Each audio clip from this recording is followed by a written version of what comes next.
बजाज है। मैं junior Montessori में पढ़ती हूँ। मैं आपको एक कविता सुनाने वाली हूँ। उसका नाम है अम्मा लूलू। अम्मा लूलू का खनीर आंगुर के चक्कनी का किनोआ खीना बड़े थो मुखियों ने बच चटाहड़े तो मुखियों ने बच टहने तो अम्मा लूलू का खनीर आंगुर के चक्कनी का किनोआ खीना बड़े तो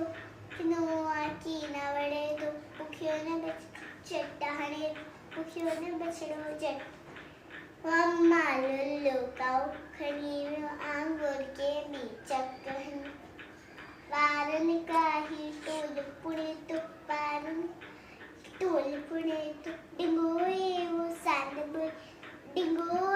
वो सांदपुरी तो उड़ते हुए ही शोर काका करे कन्न दिखाए काव काव काव काव काव उड़ते हुए ही शोर काका करे कन्न दिखाए अम्मा लूलू का खनीर आंगुर के चक्कनी का किनो